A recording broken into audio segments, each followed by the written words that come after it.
C'est un poème du XVIIe siècle par John Donne, un célèbre poète de l'école métaphysique.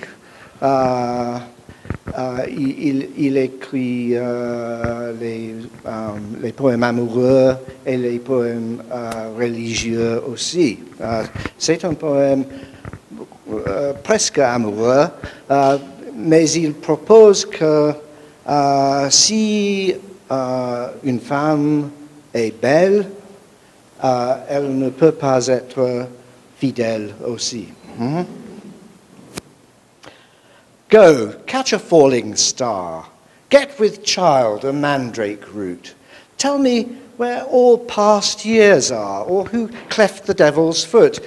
Teach me to hear mermaids singing, or to keep off envy's stinging, and find what wind serves to advance an honest mind. If you be born to strange sights, things invisible to see, ride 10,000 days and nights till age snow-white hairs on thee. Thou, whence thou returned, shalt tell me all strange wonders that befell thee, and swear nowhere lives a woman chaste and fair. If thou findest one, let me know. So, such a pilgrimage was sweet. No, do not.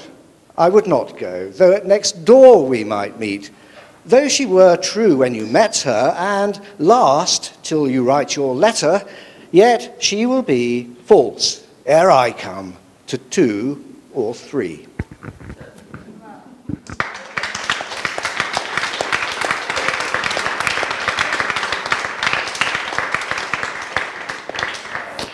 So at the festival we had a wonderful Polish pianist and a great character.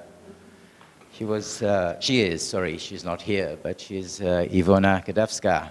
So she wanted to be present with us today, and that's why she chose a poem that we're going to read. Qui était notre pianiste et grand personnage, qui est donc d'origine polonaise et qui a choisi pour être parmi nous aujourd'hui un poème. Wszelki wypadek. Le plus grand des hasards. Zdarzyć się mogło. Ça pouvait arriver. Zdarzyć się musiało. Ça devait arriver. Zdarzyło się wcześniej, później, dalej, bliżej. C'est arrivé avant, après, plus près, plus loin. Zdarzyło się nie tobie. Mais pas à toi. Na szczęście tam był las. Par chance, il y avait une forêt. Na szczęście nie było drzew. Par chance, il n'y avait pas d'arbres. Na szczęście szyba, Par chance, il y avait un rail, hak, un crochet, belka, une poutre, hamulec, un frein, framuga, un portail, zakręt, un tournant, un millimètre, une seconde. Na szczęście brzytwa pływała po wodzie. Par chance, le fil du rasoir filait au fil de l'eau. Wskutek, Par chance, ponieważ, parce que, a jednak, et pourtant, pomimo, malgré, co by to było, gdyby ręka, qu'est-ce que ça aurait été si une main, noga, une jambe, o krok, un pas, o włos od zbiegu okoliczności. un cheveu du concours de circonstances. Więc jesteś Donc tu es là, prosto z uchylonej jeszcze chwili. échappé du moment de l'encore entrouvert. Sieć była jednooka, a ty przez to oko. Les mailles du filet n'avaient qu'un accroc.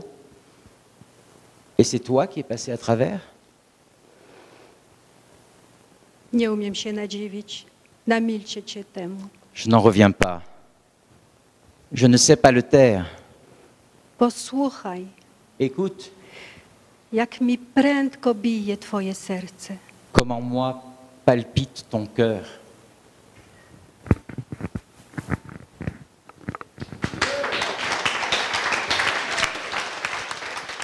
J'ai trouvé ce poème ou ce texte manifeste assez marrant. Bon, ben, c'est intraduisible, mais ça vous donnera un petit peu une idée de la sonorité gutturale des dialectes suisses. And this is interesting again because we are following just chants now, but in fact you'll hear something about a similar story.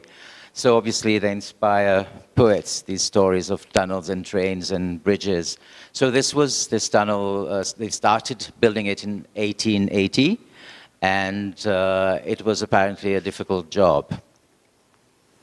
Passant par la construction du tunnel routier de 1980, So in 1980 there was another tunnel for road traffic. et le thème passionne toujours la vie politique et économique du pays. And this theme is still very passionately followed by and in the economic and political life of the country. En mai 2016, le plus grand tunnel ferroviaire du monde, In 2016, the longest railway tunnel was built or de drilled, 57 km, 57 kilometers. est inauguré en grande pompe. So there's a great manifestation for the opening of the tunnel.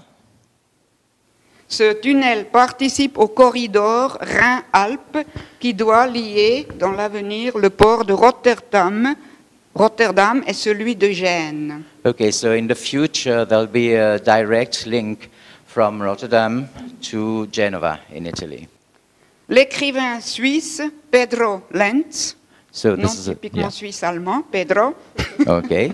So this Swiss writer, s'engage pour le refus de cette nouvelle percée. so he fights for, he stands against this new tunnel, and he's not the only well-known writer who fights against a tunnel. Pour Yeah. diverses raisons, notamment bien sûr écologiques. Yeah, for ecological reasons mainly, as well as others.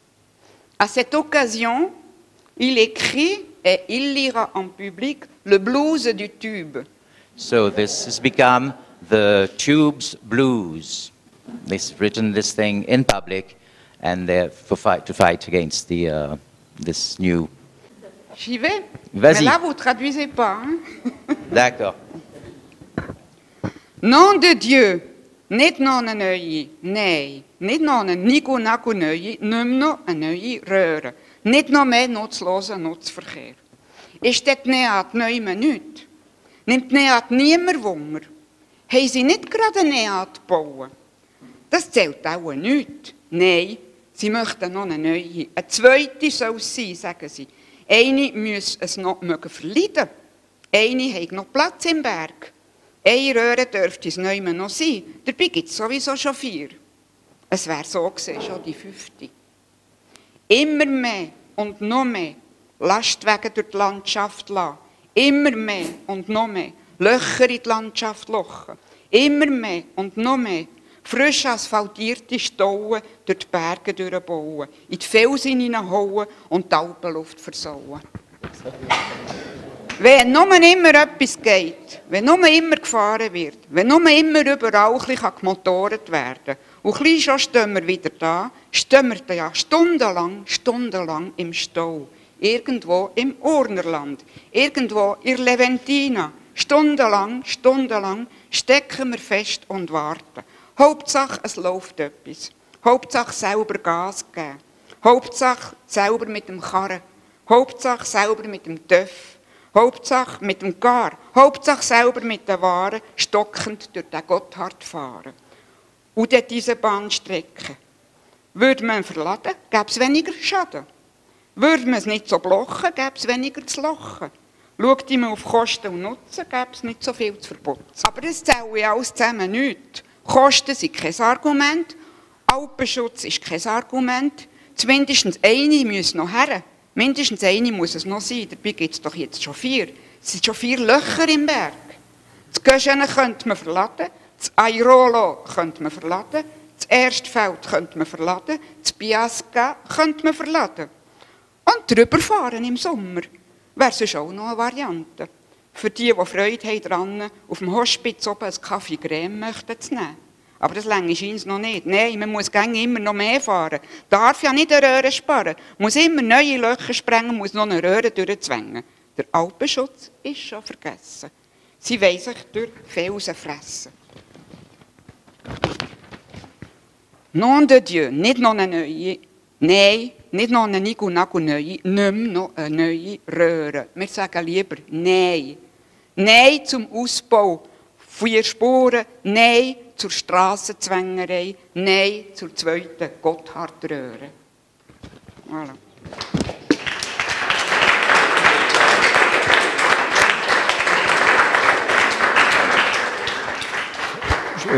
Juste une question aux poètes, questions of the poets. Like, can you listen to maybe 3 hours of a foreign language, of a foreign film, you know, not even a film, but just hearing a foreign language, and how do you feel? How do you react? Comment est-ce que vous réagissez si vous écoutez pendant 3 heures une langue étrangère que vous ne comprenez pas? No, no, it was very funny, actually. J'ai vraiment beaucoup. Does that happen to you? Fairly easy because we hear different poets reciting in different languages. So, in a sense, I find the tonal and the oral music very beautiful to listen to. Il faut dire que Shudip fait beaucoup de festivals, donc il a l'habitude d'écouter de nombreuses langues étrangères. Donc pour lui, en tout cas, ce n'est pas difficile ou désagréable d'écouter des langues étrangères. And of course, it makes it easier because growing up in India, we have 26 official languages and over 3,000 dialects. Comme en Inde, il y a 26 langues officielles. That was the word we were looking for yesterday. Good, thank you. Donc 26 langues officielles, et donc dans les familles, on est trilingue ou quadrilingue.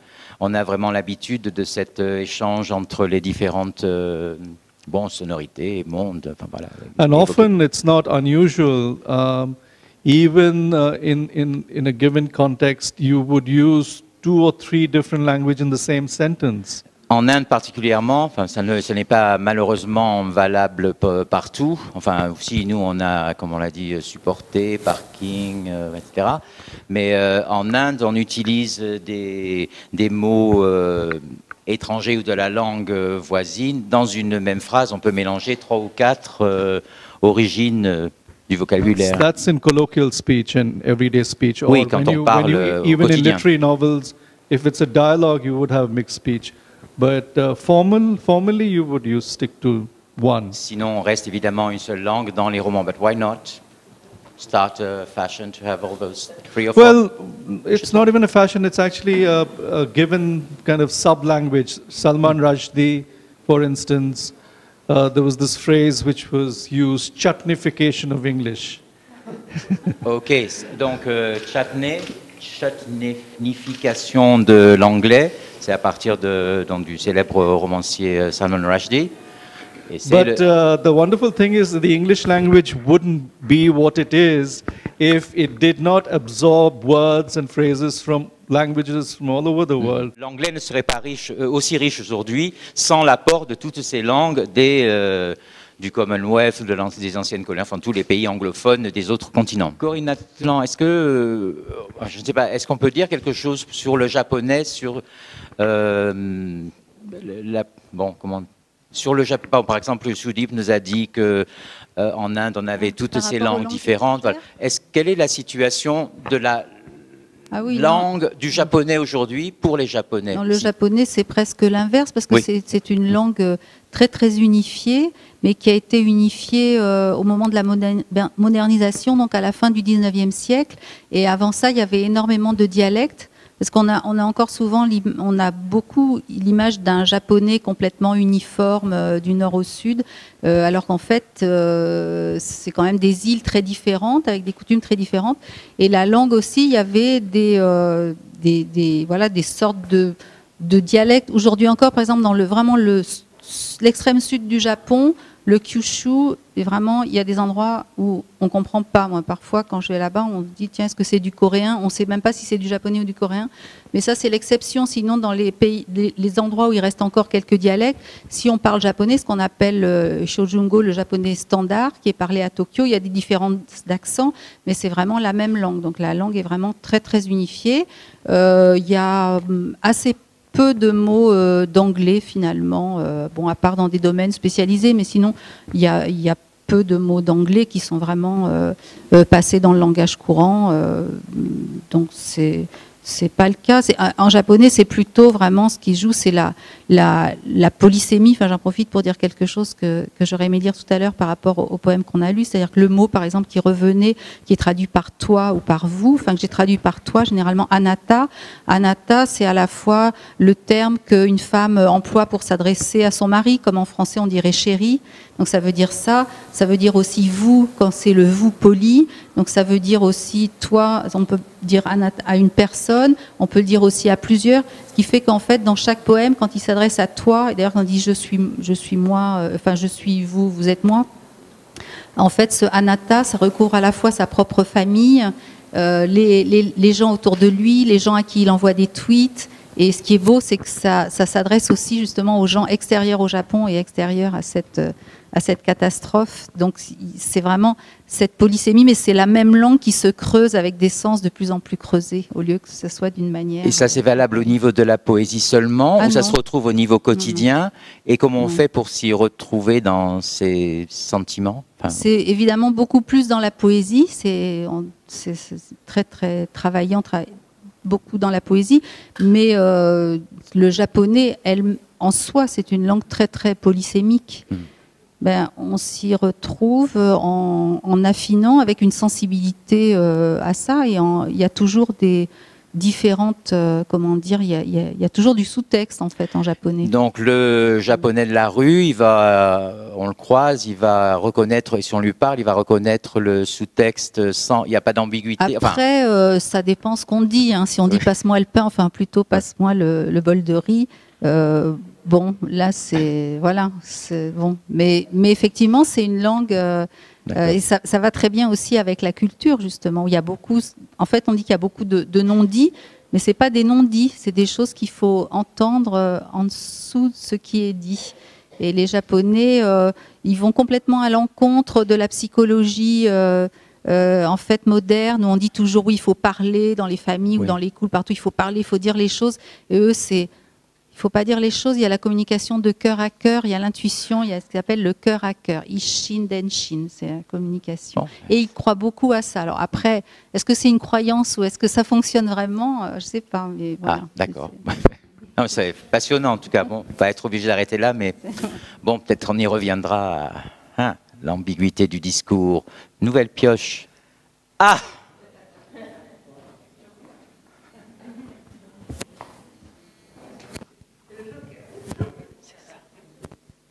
Ok, un petit cours. Vous plongez tout de suite dans la langue, donc vous devez très bien écouter pour essayer de comprendre d'abord le sens, mais aussi toute la syntaxe, la structure de cette langue. Parce que dans un deuxième temps, je vais vous faire traduire, moi. Donc il faut que vous intégriez très bien tout. J'y vais. Un biocorbio qui est au perché sur un chapin, n'audace un bec, un vieux lille.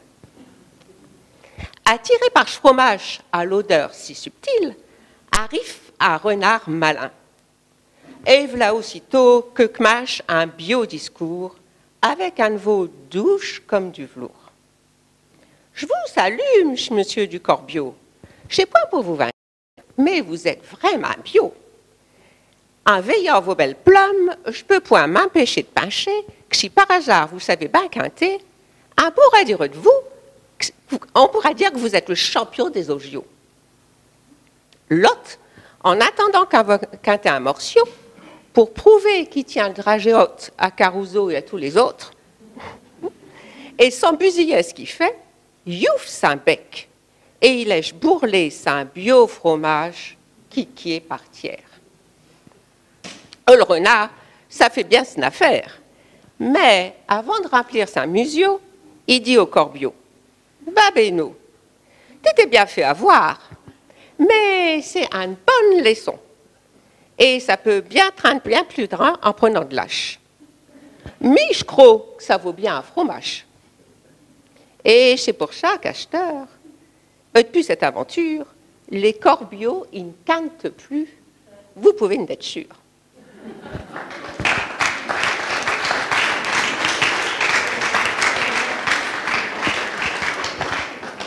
Alors maintenant, c'est à vous de travailler. Je vais vous lire un petit morceau et puis vous faire traduire les passages compliqués.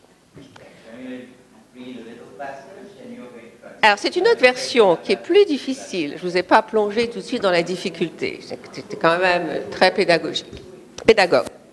Un beau bio-corbio, tout noir, un craquet chuchana, nos bains serrés dans ce bouc, un fromage de maroilles.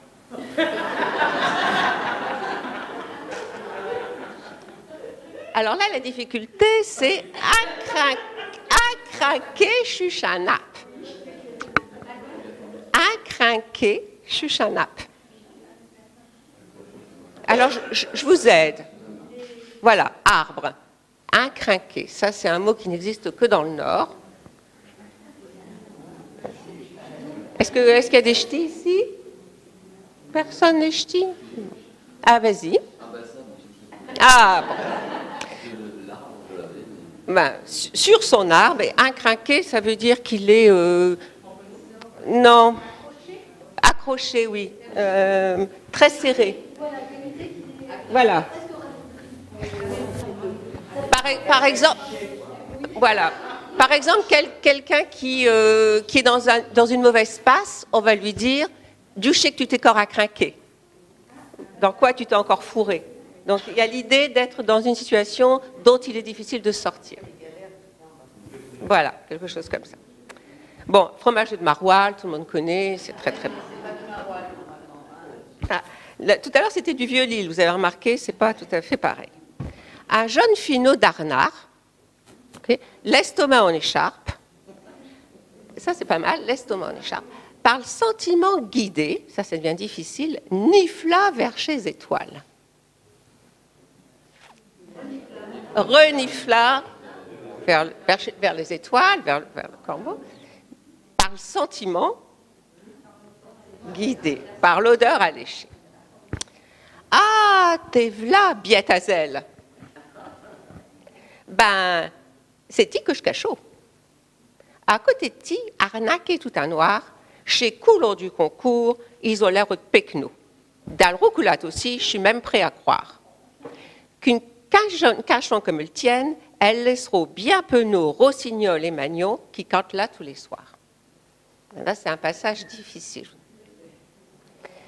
Alors, c'est qui que je cachot? C'est ti que je cachot. Presque, presque. C'est ti que je cachot, que je cherchais, je te cherchais. Très bien. Alors après, ça c'est difficile, je ne sais pas qui va trouver. Hein. Chez Coulon du concours, à côté de ti, ils ont l'air de pecno. Il y a une référence culturelle. Alors les Coulons, c'est les pigeons. Et pourquoi les pigeons du concours? Parce qu'il y a des concours de pigeons, parce que les ouvriers dans le Nord, ils avaient tous des pigeons et ils faisaient faire des concours. Donc ces pigeons, à côté de toi, les pigeons du concours, ils ont l'air de pecno. À Chémot, le corbio, alors ça c'est difficile, il n'a un pupiché. Il commence à canter en ouvrant tout grand bec. Ça va? Du coup, il y a son puant, qui commence à glisser et qui que par tiers à côté du fennec. Ça va, ça commence à venir. Vous voyez, c'est magique, hein, la poésie, ça fait apprendre des langues très très vite. Mieux que les méthodes de e-learning, je trouve. L'agrippeux animal, il demande que de l'engloutir. L'agrippeux animal, ne demandait que d'engloutir. Ça, c'est difficile. Problème linguistique, lexique. Si tu ne venais, Fifi, t'intiquer dans le berdoul, dit entre deux bouquets, ch'ti qui ne faisait que de rire. N'acoute donc point ch'tilal qui te raconte des cacoules. Alors, voilà. C'est ça, mais il est très fort, hein, il a vécu dans le Nord. Parigot qui vit dans le Nord. Oui, si tu veux pas enfin, t'indiquer. Ouais, c'est plus que tomber, c'est t'embourber en fait. Hein, berdoul, c'est là où monsieur pas t'embourber. N'écoute pas celui qui te raconte des cacoules, des carabistoules, on dit aussi. Comment on dit chez vous? On dit des cacoules aussi? Alors, ce qui a bien, enfin, la morale est différente là, et elle est assez typique des gens du Nord, représentative des gens du Nord. Il y a une morale à propos de notre Arnard. À force de se battre, ça fait le tour de le tiers, et il n'y a plus d'autres moniaux que la renard a pu se faire. Ben, si à cette heure des Arnards, t'es n'en vas plus gramma, c'est qu'à trop ouvrir le bouc, ils ont tous kervé de faim. Alors là, ça demande peut-être une explication. C'est facile? Alors, c'est parce qu'en fait, il n'y a pas de ch'ti. Chaque village a son ch'ti, donc ça varie d'une région à l'autre. Donc la première, c'est plutôt autour de l'île, et la deuxième, plutôt dans l'Avesnois, plutôt au sud du département. Mais chaque village a ses mots propres. Donc, moi, je vais vous parler en provençal. Je suis né juste en face le moulin à huile, juste là. Le poème que je vais vous lire s'appelle Feidi, banni. C'est le poète qui a été banni pour avoir osé prendre la parole. Feidi est le poète qui a osé dire à la commençance sera le verbe. Feidi est le poète qui ribon ribagne a osé poéter déjà l'un des drailles extra-lunade de la parole. Feidi a quel poète qui a osé pantailler des mondes meilleurs que la fille de solidarité, des partages. Feidi, le poète slame le pollen fécondaire des flours, des démons, l'est de s'expélir, tout d'une liure légère,